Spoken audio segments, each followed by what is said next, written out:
कल हम लोग श्रवण कर रहे थे। एक होता है क्रोध कहा जाता है, और दूसरी कहा जाता है मानाभास, और तीसरी कहा जाता है मान। मानाभास किसमें? मान की आभास। सत्यभामा आदि में, द्वारकापुरी में उसकी कहते हैं मानाभास कहा जाता है, मान नहीं। वो भी शुद्ध मान नहीं है। मान तो यही है यथार्थ रूप में प्रेम जब ऐसे घनीभूत हो जाता है, स्नेह के रूप में आ जाता है, और स्नेह जब और भी घनीभूत होकर के है अपने प्रियजन के प्रति ऐसे एक है भाव प्रकट आदि करते हैं, जिससे अनेक प्रकार जो है हाव भाव आदि प्रकाश आदि करते रहते हैं, जिसके कहा जाता है सर्पों के भांति उनकी क्रिया आदि होती है। उसी की मान कहा जाता है। ये मान नहीं है। ये वृंदावन में जो मान, जो उसके शुद्ध मान कहा जाता है। इसके प्रसंग में कई प्रकार की मान के बारे में श्रील रूप गोस्वामी पाद उज्ज्वल निर्मणि ग्रंथ में जो वर्णन किया गया।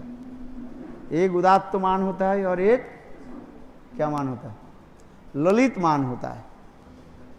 ये सब कुछ निर्भर करता है स्नेह के ऊपर।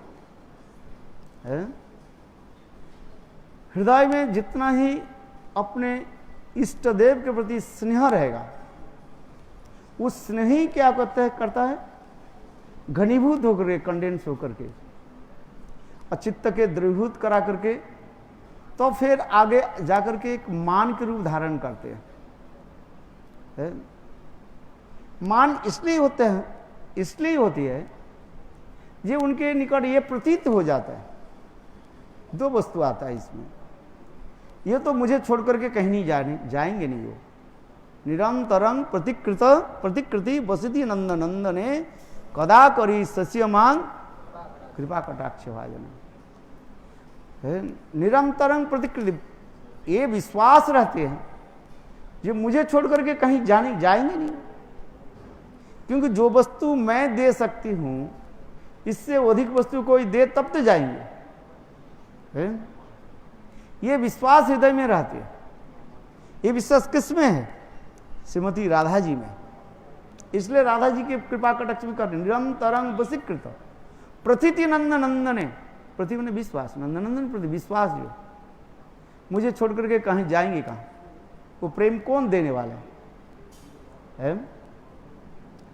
प्रेम शब्द करते हैं हम जो सुख दे सकते उसके अधिक कोई नहीं देंगे। ये विश्वास है। वास्तव ये सत्य है। राधा जी कृष्ण की जो सुख दे सकते हैं, वो सुख कोई नहीं दे सकते। क्योंकि राधा जी के हृदय में जो प्रेम जो है, वो प्रेम किसी के पास है ही नहीं। सर्वश्रेष्ठ वस्तु जो है, संसार के लोग कहां जाते हैं? अधिक प्रेम हमें कहीं मिल जाए। इस संसार में सब क्या प्रेम के भिखारी है कि नहीं है? प्रेम चाहते हैं, किंतु इस संसार में वास्तव में तो प्रेम नहीं है, उसे काम कहा जाता है, क्योंकि वो आत्मेंद्र प्रतिवांछा रहता है, जिसको कहते हैं ससुख वासना। आत्मेंद्र प्रतिवांछा तारे बोली काम, और कृष्णेंद्र प्रतिवांछा धरे प्रेम नाम है। ये प्रेम और काम की परिभाषा कह रहे हैं। परिभाषा समझ तो है। आत्मेंद्र जब अपने इंद्रिय सुख वासना आदि रहते हैं, उसे कहा जाते काम। इसलिए आत्मेंद्र प्रतिवांछा तारे बोली काम, और कृष्णेंद्रिय प्रतिवांछा तारे बोली है प्रेम। कृष्ण इंद्रिय की सुख जो है वही प्रेम है। इस जगत में वास्तव रूप में प्रेम नहीं है। थोड़ा बहुत कोटु शब्द है, कोटु शब्द है ना, रफ वर्ड्स है, किंतु वास्तव में सत्य है। प्रेम की जो परिभाषा व प्रेम की वास्तव जो चीज जगत में है, और वही प्रेम सर्वोत्तम रूप में कहां प्रकाशित हुआ है? वृंदावन में। और वो प्रेम जो है वास्तव रूप में प्रकाशित है राधा जी के हृदय में है। जगत के लोग सभी तो प्रेम के लिए ढूंढ रहे कहां मुझे अधिक प्रेम मिले, किंतु प्रेम के ना परिभाषा जानते हैं ना प्रेम है क्या चीज है। इसलिए कृष्णदास कविराज गोस्वामी चैतन्य चरितामृत में इसी से वर्णन करते जा रहे हैं। वही प्रेम के जो है, जैसे प्रेम के प्रारंभिक कहां से? श्रद्धा से। श्रद्धा, साधु संग, भजन क्रिया, अनुवृत्ति, निष्ठा, रुचि, आसक्ति, भाव और प्रेम। और वही प्रेम और भी घनीभूत होकर स्नेह, मान, प्रणय, राग, अनुराग, भाव, महाभाव, रूढ़, उधिरूढ़ है, मोद, कृष्ण के गौरांग के रूप में आना पड़ा है? और वो भी पूर्णता रूप में आस्वादन कर नहीं पाए, क्योंकि कृष्ण विषय विग्रह है और राधा जी क्या है? आश्रय विग्रह। भाव कांति लेने से पूर्णता भी नहीं होगा। हाँ, थोड़ा उत कर लिया कहते हैं। तो ये समस्त जो है सूक्ष्माति सूक्ष्म विचार दिखाया गया। तो हम प्रेम के बारे में जो समझ, इसमें जो वर्णन होते जा रहे हैं, लक्ष्मी देवी के वास्तव वो मान नहीं था, वो था क्या? क्रोध। अच्छा, लक्ष्मी देवी क्रोध क्यों हो और इतने सुंदर साज करके है क्यों गई हो? ये भी विचार जो विषय है। अब बताओ क्या सुना? लक्ष्मी देवी इतने सुंदर वस्त्र आदि पहन करके है अपने पति को ढूंढने के लिए जा रही है। हेरा पंचमी ना, हेरा माने ढूंढना, खोजने के लिए जाए है। क्यों? और जा रही कहां है? सुंदराचल में है, आज में वृंदावन में जा रहे देखने के लिए हमारे पति कहां है? इसके कारण क्या है बताओ? बताओ किसके समझ में आया? बताओ, आप तो पंडित हो, बताओ। हाँ? नहीं बताए, आप बताओ। ये चैतन्य चरितामृत में वर्णन कर रहे हैं। लक्ष्मी देवी के अभिमान है मैं वैकुंठ के राजेश्वरी है, ब्राह्मणी अभिमान। और गोपियां बा वृंदावन कैसे? गांव के लोग है साहब, गमार है। गमार समझते हो कि नहीं? और पढ़े लिखा भी नहीं है, रे रा तू ता ऐसे भाषा बोलते रहते हैं। ना अच्छा खाते हैं, ना अच्छा खिलाते हैं, ना पढ़ते हैं, ना पढ़ाते हैं। वस्त्र आदि क्या करते हैं? एक कपड़े के जो है कम से कम 7 दिन पहन करके रहते हैं, हफ्ता भर है। गांव में जाओ ना ऐसी तरह है, गोबर लेकर के चलते हैं, थपथपाते हैं। और खाना पीना भी उसी प्रकार ही है। क्या खाती है? आज तक भी जैसे वो लड़का कहाँ गया हमारा, बताए गांव के क्या है, एक सब्जी बना लिया हो गया, एक सब्जी बनाया और रोटी, हाथ का रोटी बना दिया, बस खा लिया। और घर में ऐसी है, चूल्हे की रोटी बनाते हैं और माठा पी लेते हैं, बस हो गया है। किंतु जो शहर के रहने वाले जो होते हैं अनेकों प्रकार सब्जी बनाते हैं। मठ में क्या बनाया सब्जी आज? उत्सव तो हर रोज लगे रहते इधर, हर मठ में, गौड़िया मठ में मतलब क्या है, उत्सव बना रहते हैं। है कि नहीं है? बताओ। है अनेक प्रकार के सब्जियां है। और आज भी क्या क्या बनाया? क्या क्या बनाया था? जो पालक पनीर, दूध पनीर और क्या क्या बनाया था, पीठा पाना अनेक बनाया था।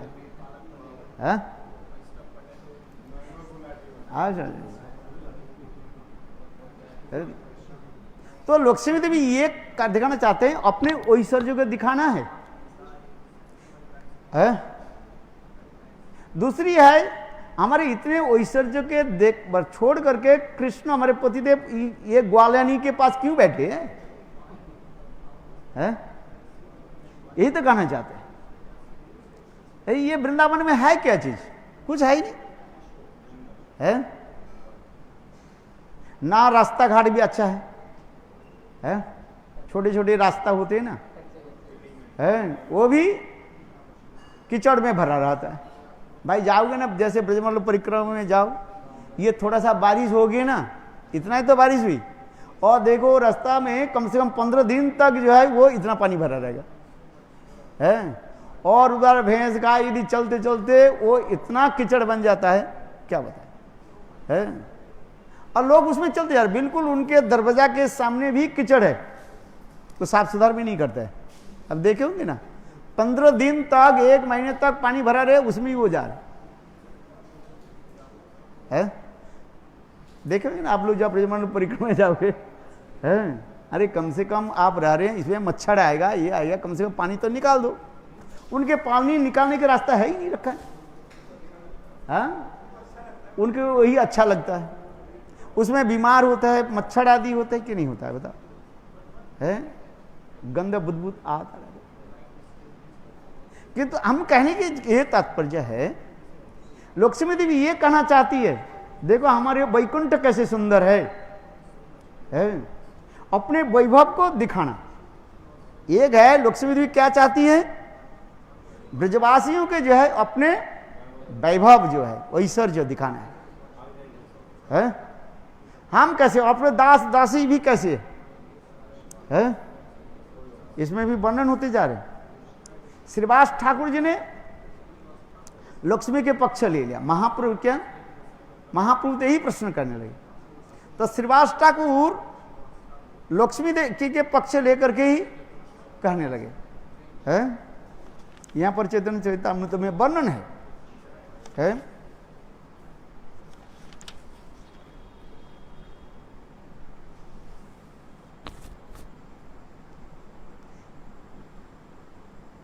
इसलिए कह रहे श्रीवास से कहे, सुनो दामोदर, हमार लक्ष्मी देखो संपत्ति विस्तार, वृंदावने संपद देखो पुष्प किशलय, गिरी धातु शिखि पिच्छ गुंजा फलमय।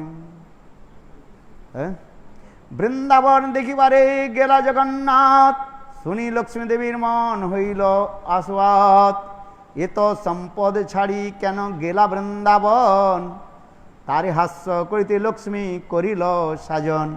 वेरी क्लियरली कर दिया, ये लक्ष्मी देवी जो इतने साज धोज करके अलंकार आदि में किस लिए गए, दिखाने के लिए।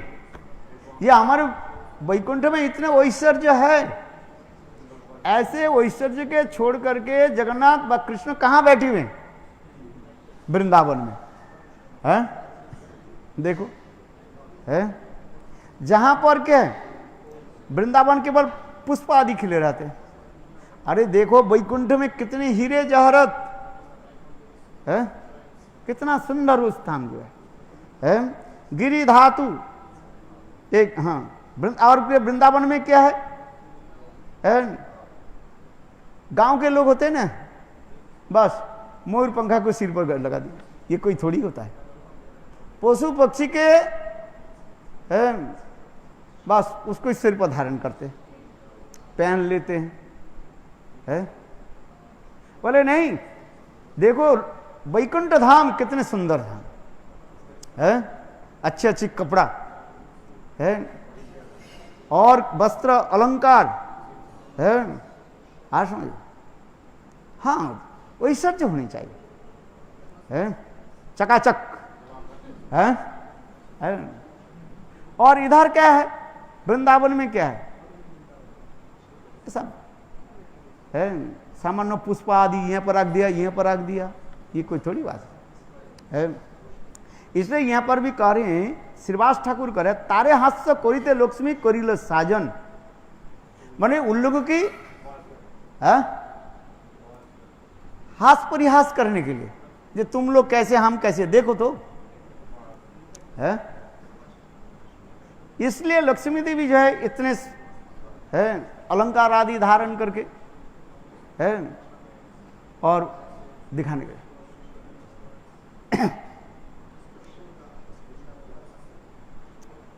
ये तो बोली महालक्ष्मी सब दासी गणे कोटि वस्त्रे बांधी आने प्रभुर निज गणे लक्ष्मी चरणे आसी कराय प्रणति दंड धन दंड लय आर कराय मिनति रथेर उपरे करे दंडेर ताड़न चोर प्राय जगन्नाथेर सेवकगण।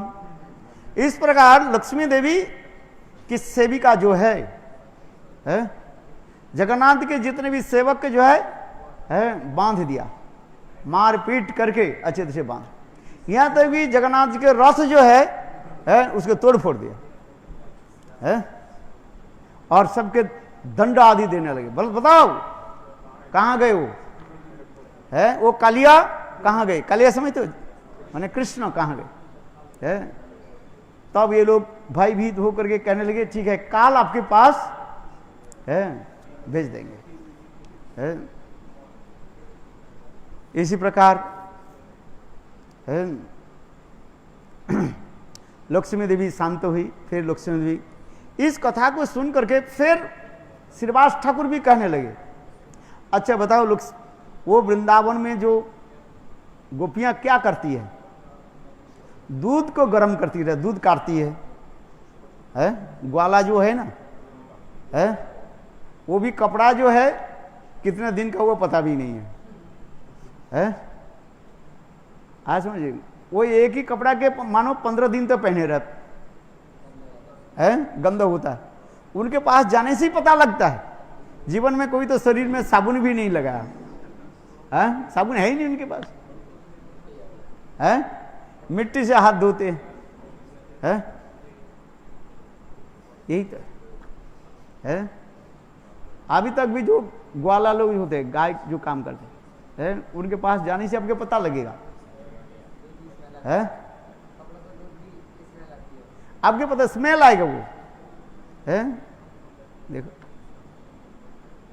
और इसलिए कह रही है श्रीवास ठाकुर जी कह रहे हैं तुम्हारी वो गोपियां मुंह पर क्या कहते हैं दूध गर्म करती रहती है और आग के सामने बैठी रहते हैं। और हमारी लक्ष्मी देवी क्या है महाराज राजेश्वरी है, कितने उनके नकर नगरानी लगे रहते, दूध फूद गर्म करना नहीं है इसलिए यहां पर भी कह रहे हैं नारद ठाकुर दूध आउटिया दधि मथे तुम्हार गोपीगण आमार ठाकुर ठाकुरानी वैसे रत्न सिंहासन। लक्ष्मी देवी कहां बैठती है, रत्न सिंहासन पर बैठती है और गोपियां क्या करती है दूध गर्म करती है, दही माठा लेकर चलते है।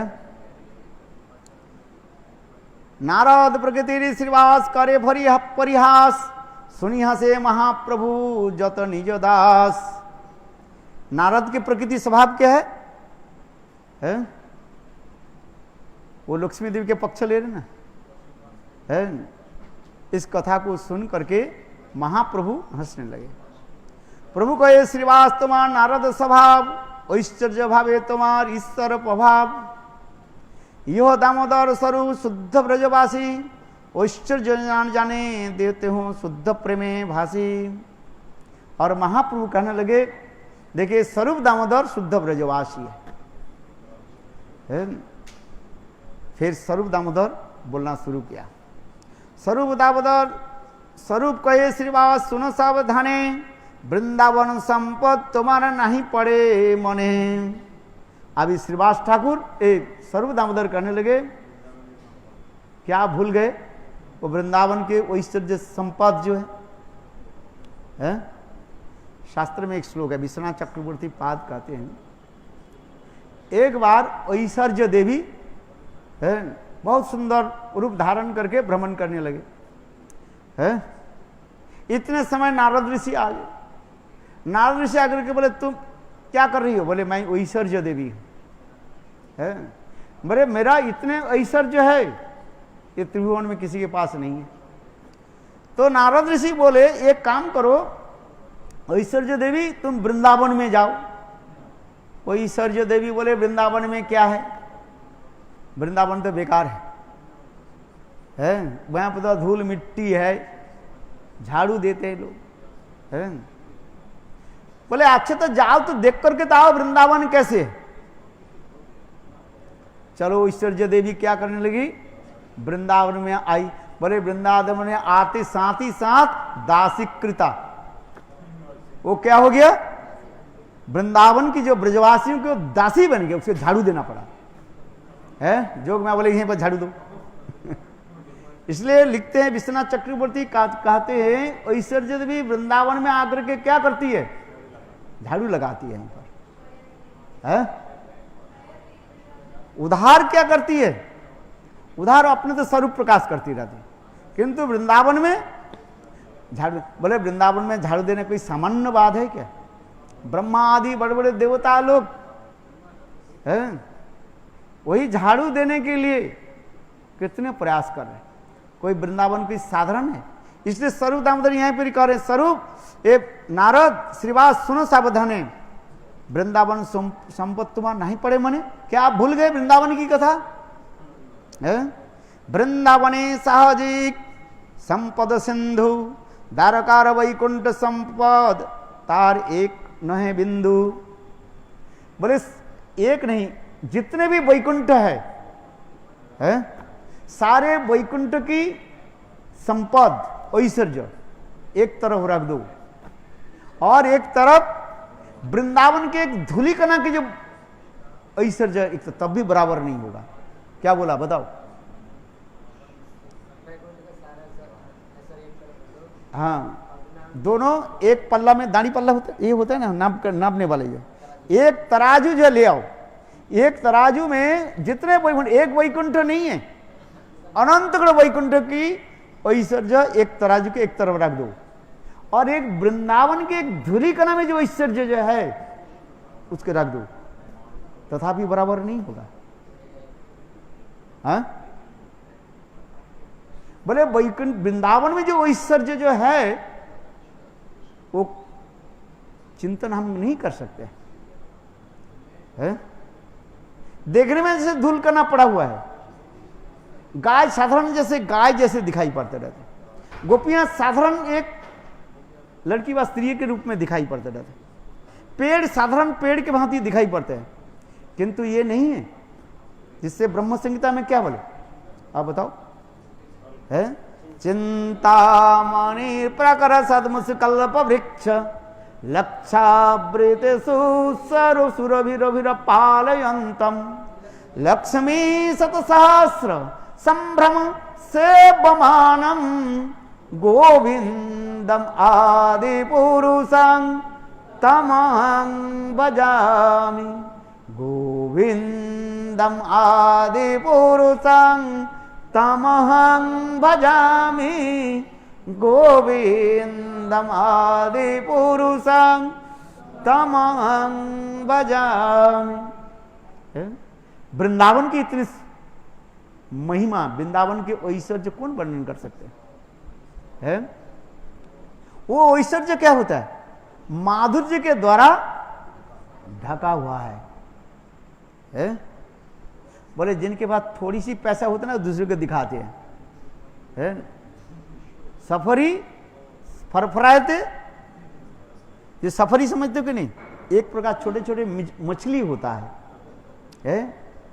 आज समझ में, जब थोड़ी सी कहीं पानी हो ना वो ऐसे ऐसे करते रहते हैं। अल्प जल में सफरी, सफरी मैंने एक छोटा छोटा एक मछली होता है, और सारे जल को ऐसे करते हैं, बस उथल मुचल कर देते। किंतु देखो विशाल समुद्र में बड़े बड़े मछलियां रहती, उसे पता नहीं चलता है। तात्पर्य क्या है, जिसके पास थोड़ी सी संपत्ति होता है वो दिखाते हैं मैंने क्या था, क्या हो गया है। वैकुंठ इसलिए कहते हैं वैकुंठ एक वैकुंठ नहीं, अनंत करोड़ वैकुंठ की संपत्ति ऐश्वर्य, एक नहीं हजारों सैकड़ों लक्ष्मी के यदि एक तरफ रख दिया जाए, उनके सौंदर्य ऐश्वर्य एक तरफ रख दिया जाए, एक ब्रजगोपियों की जो चरण कमल की नख चंद्रमा की छटा भी पूरा नहीं होगा, है। इसलिए कह रहे हैं अनंत कोटि विष्णु लोक नम्र पद्म जार्चिते हिमाद्री जा पुलोम जा विरिंच जा बराप्रदे अपार सिद्धि रिद्धि सत पदांगुली नखे कदा करी सस्यमां कृपा कटाक्ष भाजनम, है। एक नहीं अनंत कोटि विष्णु लोक नम्र पद्म जार्चिते, जिनकी चरण कमल की नख चंद्रमा छटा के जो है आरती उतारती रहती है।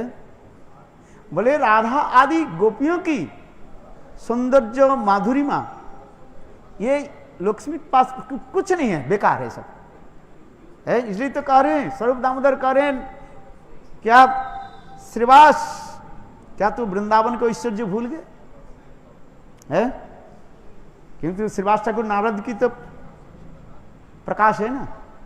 आप तो सब जगह जाते हो, आपके पता है कि नहीं है, वैकुंठ अयोध्या द्वारका मथुरा सब जगह है। क्या वृंदावन के ऐश्वर्य जो है इतने जो, इसलिए गोपी गीत में पहले ही तो कह दिया जयति ते ओधिकं जन्मना ब्रज श्रयत इंदिरा शास्त्र अत्र ही दयित दीक्षतां दीक्षुतावका त्रिधिताशव त्वांग विचिन्नते।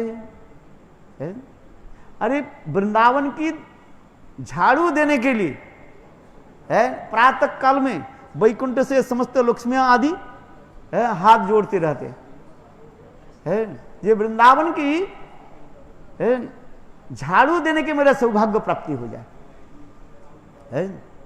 वृंदावन कोई साधारण स्थान, इसलिए ब्रह्म संहिता में चिंतामणि प्रकट सद्मसु कल्प वृक्ष, वृंदावन की जितने वृक्ष जो है, ये वृंदावन के जितने जी घर है गृह है वो किससे बना हुआ है, चिंतामणि के द्वारा, है।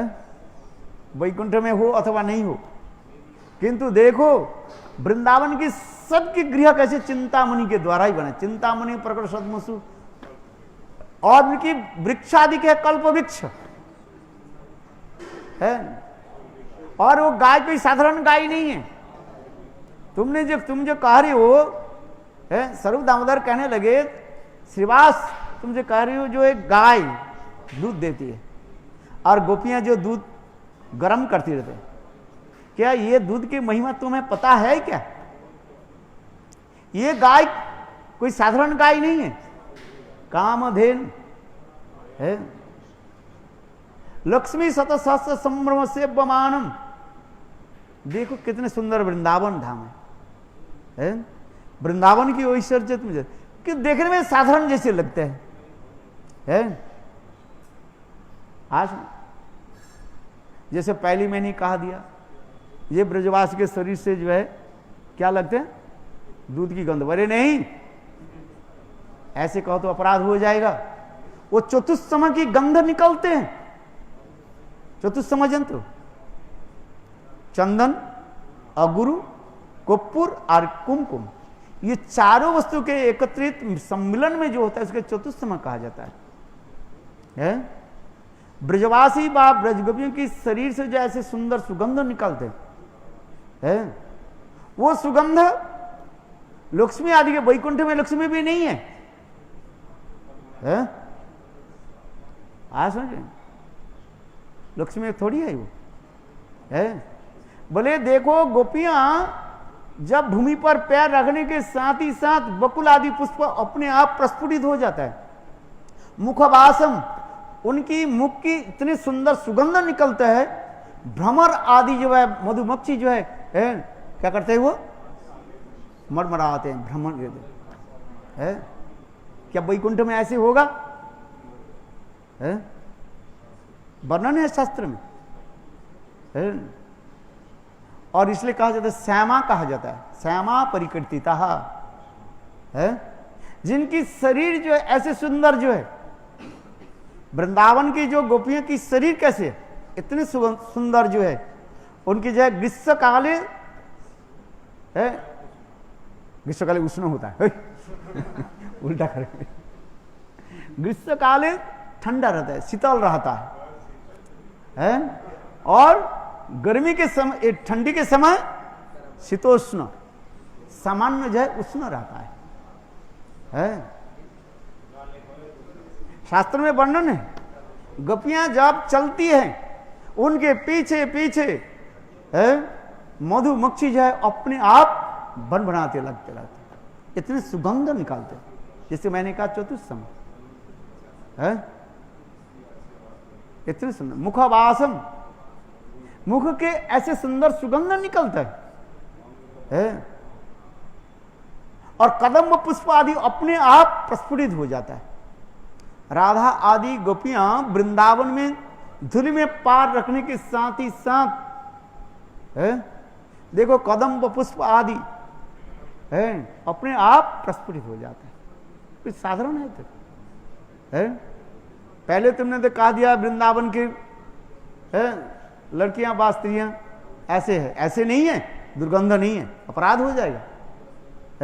जिनके शरीर से सुगंध यानी चतुस्सम गंध आदि निकालते रहते, ब्रह्मा आदि बड़े बड़े देवता लोग जिनकी चरण कमल दर्शन करने के लिए हजारों साल तपस्या करते रहते हैं। एक समय भृगु ऋषि ब्रह्मा जी के निकट आकर के कहने लगे, हमें राधा आदि गोपियों के बारे में कुछ तत्व सुनाइए। ब्रह्मा जी कहने लगे स्वयं, हे पुत्र भृगु, मैं 60,000 साल तपस्या करके भी मुझे भी ये वस्तु प्राप्ति नहीं है। राधा आदि गोपियों की सौंदर्य मधुरिमा क्या है, क्या वर्णन करे? पहले तो वृंदावन की कथा सुन, वो श्लोक है ना, क्या बोला था? वृंदा विवरं सुरम्य तत्श्रीमान श्री गोवर्धनम। वृंदावन ऐसे सुंदर धाम है, और वृंदावन की धाम की सुरम्य, वृंदावन कैसे सुसज्जित होता है, किसके द्वारा? बोले गिरिराज गोवर्धन के द्वारा। वृंदा विपिनं सुरम्य ओपी श्रीमान गोवर्धनम। वृंदावन की महिमा किस लिए है? बोले जहां पर गिरिराज गोवर्धन चक्रवर्तिनी है, महाराज राजेश्वरी श्रीमती राधा जी के मानो मुकुटमणि के रूप में विराजमान होती है? ये गिरिराज गोवर्धन है, ये वृंदावन की शोभा कहा जाता है। यदि गिरिराज गोवर्धन नहीं होते, यहां पर वृंदावन करके कौन सा वृंदावन करें? बृहद वृंदावन, पंचकोशी वृंदावन नहीं है? हम जो जहां पर ये किसको कहा जाता है? पंचकोशी वृंदावन। और एक बृहद वृंदावन, राधा कुंड से लेके नंदगांव, ये समस्त जो है 84, इसके बृहद वृंदावन कहा जाता है? ये वृंदावन की महिमा इतने सुंदर, इसलिए कहते हैं वृंदा विपिनं सुरम्योपि तत्श्रीमान श्री गोवर्धनम। ये गिरिराज गोवर्धन कोई साधारण नहीं है, राज राजेश्वरी महाचक्रवर्तिनी श्रीमती राधा जी के मुकुटमणि स्वरूप कहा गया है। और वही गिरिराज गोवर्धन की ये दोनों मुख कमल क्या है? ये राधा कुंड और श्यामा कुंड, दो आंख जो फिर कहा गया है। ये कोई साधारण ये नहीं। बोले समस्त जितने तीर्थ स्थल है, समस्त तीर्थ के एक स्थल रखो, और वृंदावन तो एक धूलिकणा के स्थल रखो, तथापि बराबर नहीं होगा। सारे तीर्थ आदि जो है वृंदावन की एक क्या बोलते हैं, जो छोटा सा जो है तीर्थ के साथ बराबर नहीं होता है। एक बार इसमें शास्त्र में वर्णन कर दिया गया। एक बार वो केवल तीर्थराज प्रयाग कहने लगे, भगवान के निकट कहने लगे, मुझे एक पद दे दीजिए। बोले कौन सा पद चाहिए? मुझे तीर्थराज में घोषित कर दीजिए। अच्छा, भगवान ने किया कि उसको तीर्थराज के रूप में घोषित कर दिया। राजा होगी ना, महारानी राजा होगी। अच्छा,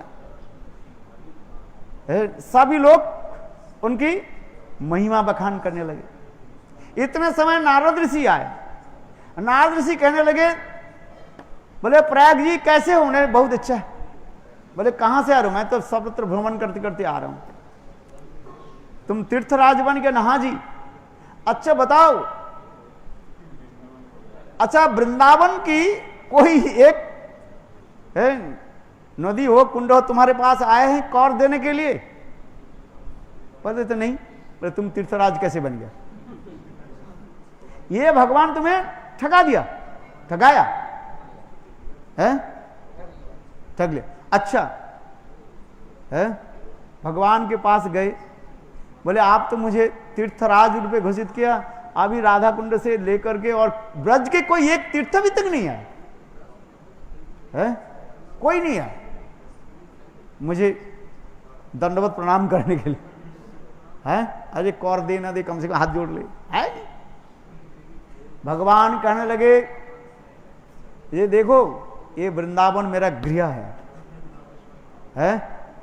क्या तुम हमारे घर की रानी बन जा, राजा राजरस्य में रानी बनना चाहते हो क्या? बोले नहीं है।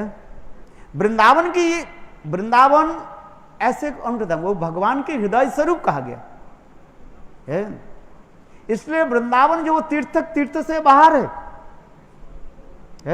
वृंदावन कोई तीर्थ नहीं है, वृंदावन भगवान के हृदय स्वरूप है।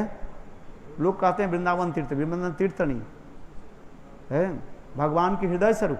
और वो उस वृंदावन की सर्वश्रेष्ठ क्या है? राधा कुंड। इसलिए कह रहे हैं ये वृंदा विपिनंग सुरमोपि तत्श्रीमान श्री गोवर्धनम मुकुंद प्रिय प्राण अधिकम। मुकुंद के प्राण स्वरूप है वो। जितने भी तीर्थ जो है उनकी सारे तीर्थ के एक तरफ रख दिया जाए और वृंदावन की एक धूलि कणा को एक तरफ रख दिया, तथापि बराबर नहीं होगा। ये वृंदावन साधारण है। और उससे भी श्रेष्ठ कौन है? गिरिराज गोवर्धन। और उससे श्रेष्ठ कौन है? राधा कुंड। एक राधा सुरभि राधा कुंड मेवाश्रयो में है। ये राधा कुंड क्या है क्या चीज है? वृंदावन में जितने भी लोग रहने वाले हैं वो कोई साधारण है क्या? अनेकों जन्म तपस्या करने के बाद वो वृंदावन में रहते हैं। ये वृंदावन में पशु पक्षी वृक्ष लता आदि जो कुछ भी देख रहे हैं कोई साधारण नहीं है। सब आपके भावना के ऊपर है। जो जैसे भावना रखे, ये बंदर से लेकर के ये ना जाने कितने जन्म तपस्या करके आए हैं, इसलिए वृंदावन में रह रहे हैं।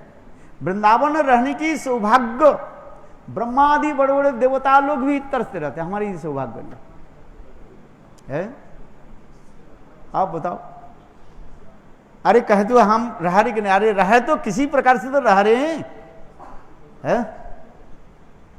आज समझिए, कहते हैं हम कहाँ वृंदावन के माया के जाल पर आ गए, माया के जाल में रहो, कहीं भी तो है तो वृंदावन है।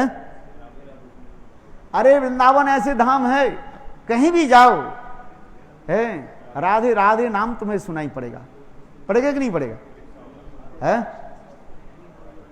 और स्थान वृंदावन के छोड़ कर जाओ, कहीं कहीं नहीं तुम्हें मिलेगा है। इसलिए हमारे प्रबोधानंद सरस्वती पाद वृंदावन महिमामृत ग्रंथ में कितने सुंदर वर्णन करते जा रहे हैं।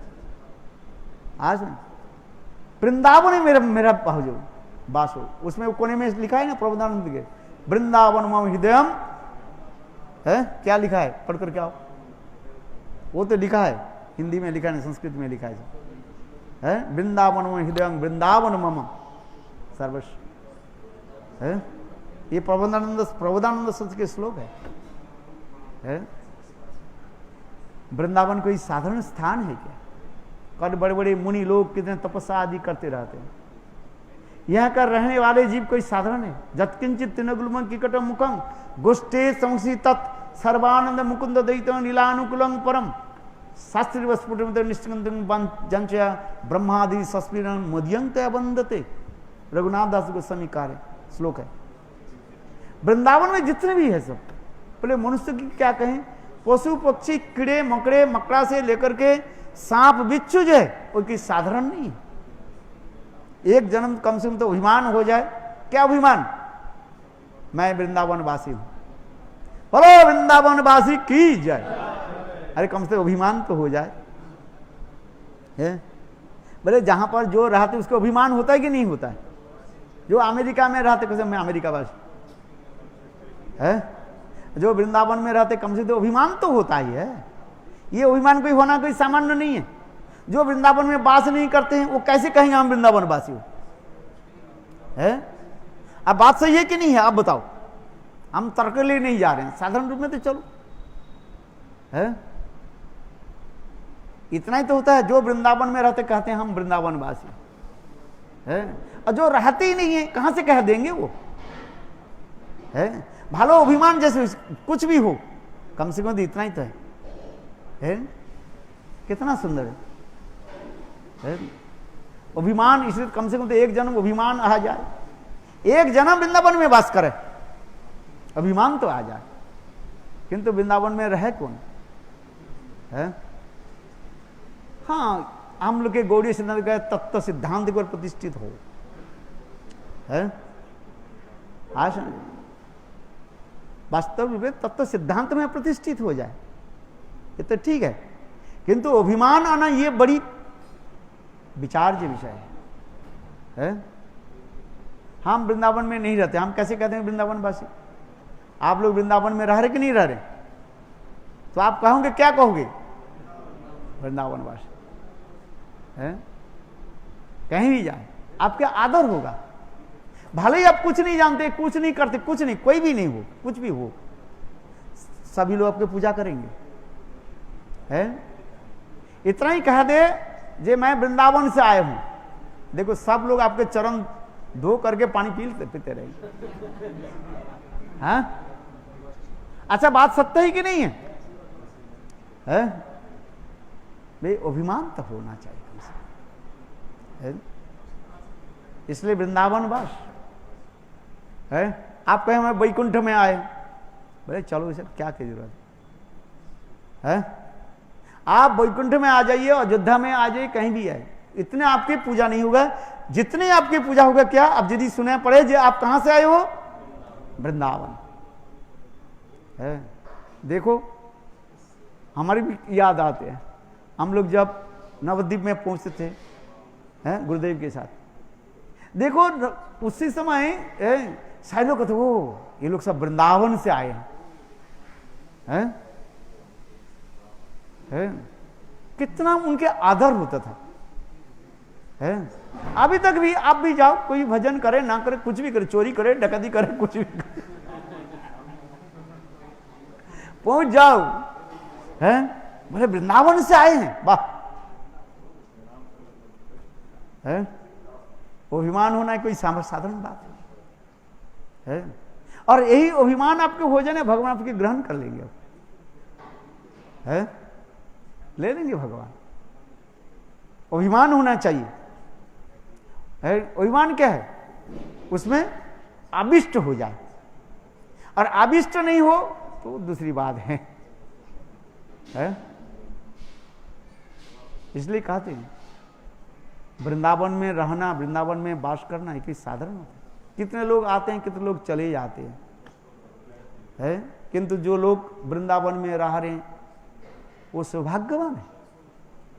अनेकों अनेकों जन्म की तपस्या आदि करने पर तब भगवान कृपा करके वृंदावन में वास देते हैं, वृंदावन रहा है। इसलिए तो उपदेशामृत में क्या करें? तन्नाम रूप चरितादु सुकृतानु स्मृतो क्रमण रसना मनोसिरी जजो तिष्ठन ब्रजे तदानुरागी जनानुगामी कालंगनय दखिलम इत्त उपदेश सारम। अरे वृंदावन में रहे, ब्रज में तो रहे, है? एक जन्म ब्रज में रहो, अभिमान आएगा, है? आएगा, है? निष्ठा के साथ रहे, है? कितने मधुर वृंदावन धाम है? तो यहां पर भी कह रहे हैं, है? स्वरूप दामोदर कह रहे हैं, ये श्रीवास आप तो नारद के स्वभाव है? आप बताओ वृंदावन की ऐश्वर्य मधुर में कैसे भूल गए, है? इसलिए कहते हैं कल्प वृक्ष लता आदि साहजिक वन फल फूल बिना नहीं हो नामागे धन, अन्न काम धेनु फिरे बने बने, दुग्ध मात्र दैन के हो नान मनाए मागे अन्य।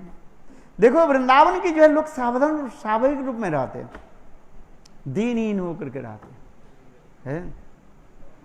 ब्रजमंडल परिक्रमा के समय गुरुदेव कहते थे, देखो ये वृक्ष आदि के स्पर्श मत करो, कहीं कष्ट न दो।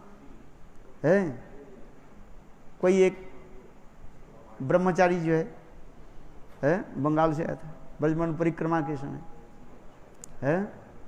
उन्होंने क्या कि कोई एक पेड़ के जो है डाल को वो तोड़ दिया। देखो गुरुदेव इतने गुस्सा हो गए, पिटाई क्या उनको, तुम जानते नहीं ये वृक्ष क्या है? सोच रहे हो साधारण वृक्ष है कि ना जाने कौन सा संत महात्मा वृक्ष हो रूप धारण करके यहां पर तपस्या करें, तुम्हें क्या पता है? इसलिए गुरुदेव प्रवचन में भी कहते थे, देखो वृंदावन की वृक्ष आदि के जो है हाथ मत लगाओ, दूर से प्रणाम करो।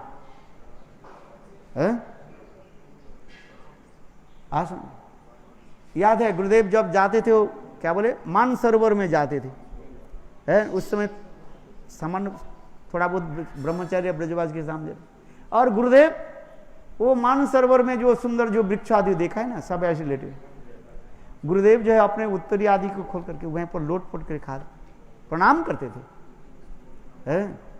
और गुरुदेव कहते थे, देखो इस वृक्ष के ऊपर कहीं पैर मत रखो, कहीं नहीं रख जा पैर, प्रसन्न हो जा, प्रणाम करो। हम देखा गुरुदेव का प्रणाम करते थे। ये कोई साधारण वृक्ष नहीं है, इसलिए भावना हमारी रखना चाहिए। ये बंदर आदि देख रहे हैं, हो सकते कोई संत महात्मा बंदर के रूप धारण करके आए हैं, क्या पता है तुम्हें, चश्मा लेकर के भाग गया तो क्या हो गया?